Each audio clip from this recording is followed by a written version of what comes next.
Hope that you're enjoying the good weather that currently seems to be out and about at the moment. Apologies that it's been a good couple of weeks since my last Tech Royale. No, I haven't given up on it, I've just not been very well. So it's good to be back in the chair and feeling hale and hearty. I've also been hanging on because there was a review that I wanted to bring you, but I had to wait for the product to actually come out.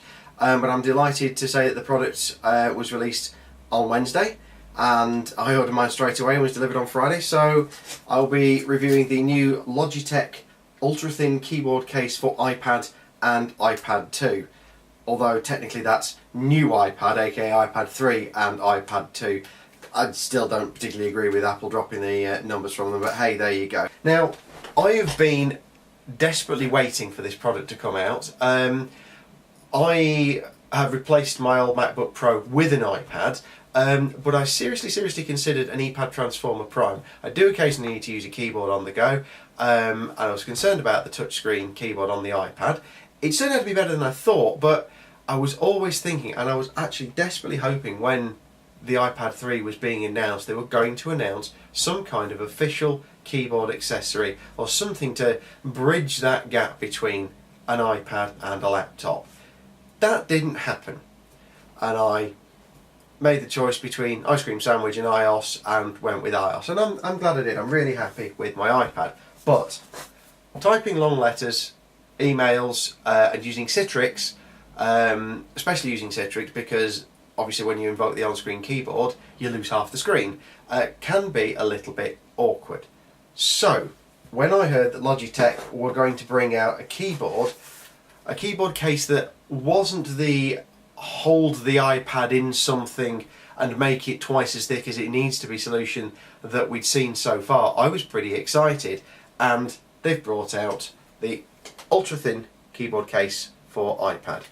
Now, it connects to the iPad over Bluetooth. There's no physical connection, but it uses, you can just see the hinge sort of there, it uses the same magnetic mount system that Apple themselves use for the smart covers. So in theory, this is going to give us the best of both worlds. I can take it off and just use the iPad as a nice slim device, but I can use it with the iPad, and it's almost like I've got a Transformer Prime running iOS.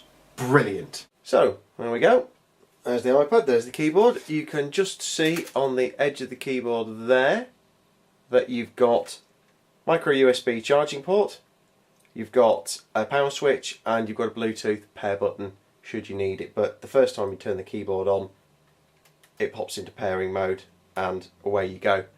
The iPad will see it and ask you do you want to connect to it, and you enter 000 on the keyboard if it asks you to, but I didn't need to do that. You've got the hinge at the top there with the same magnetic fitment as the Apple smart covers, and you've got the iPad stand groove, because there's simply not enough strength in this to be able to sort of act like a laptop hinge and hold it vertically sort of at that kind of angle.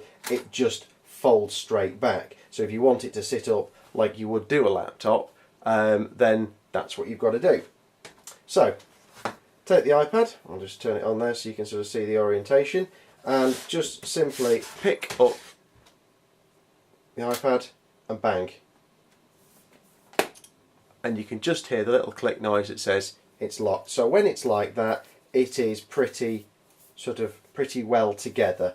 The magnetic sort of bind that holds it shut is very light, but you can hear it locking again when I close it. The difficulty comes when you open it. It wants to come off. You can sort of it just wants to come apart, so you need to be careful when you're actually opening it that you sort of have a good grip of both items. When it's shut, it's nice and sturdy. It just looks like a small netbook. You can see the thickness it adds to the iPad there, sort of the black part upwards. So it's pretty much not quite as thick as the iPad again. So you pop it open, you remove it from there, you lay that down, and you put it into the groove, and you've got, you can just sort of see the side profile there, you've got a very usable sort of netbook-esque piece of kit. The keyboard is very easy to type quickly on. Let's have a new note there. Okay, lovely.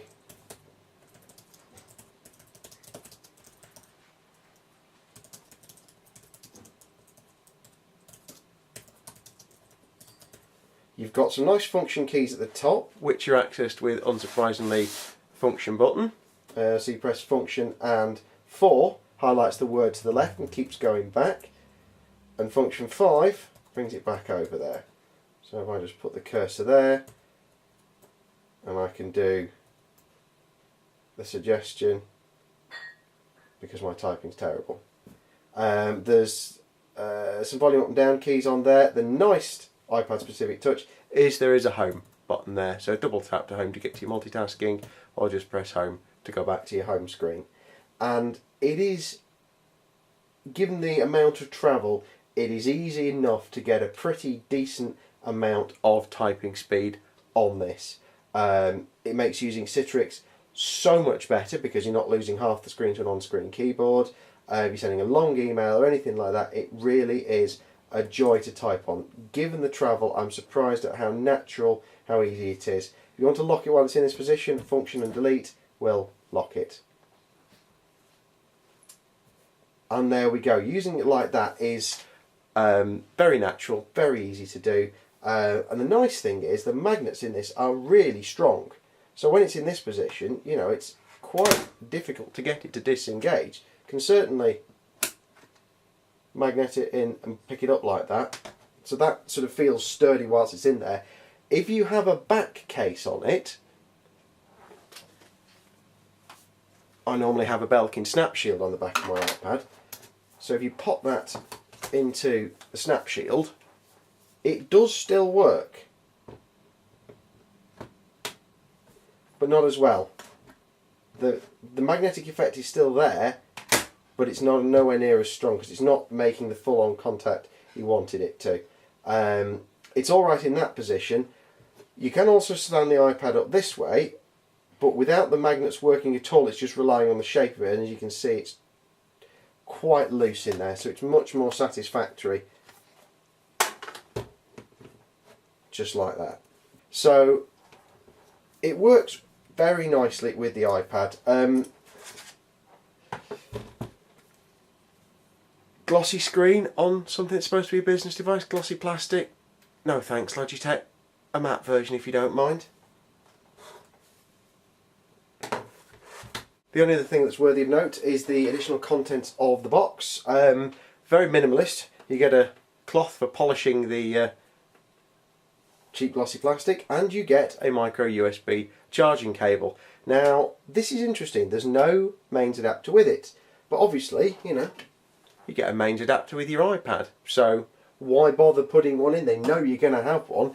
The manual covers connecting it to a computer to charge it, but I actually think this is quite a good way forward. It's a short cable, but it doesn't need to be any longer, so you know, you're not ending up with 27 USB charging pods in the drawer, although that can be handy when one of them packs up.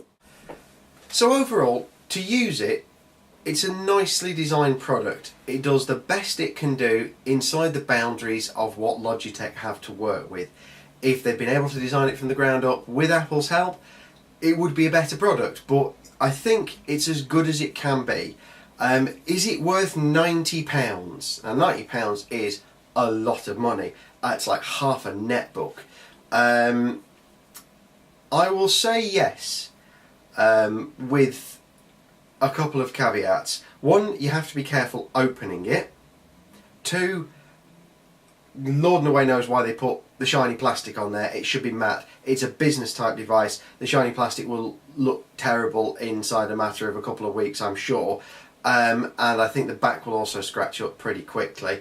But the build quality is there. It feels like a sturdy bit of kit. So I'm going to give it the old Tech Royale thumb up, and say that if you're considering one, just make sure you try it out first and you're happy with the physical form factor. Yeah, it's a nice bit of kit. I'm very pleased with it, and it'll add a lot to my day-to-day and week-to-week usage of the iPad.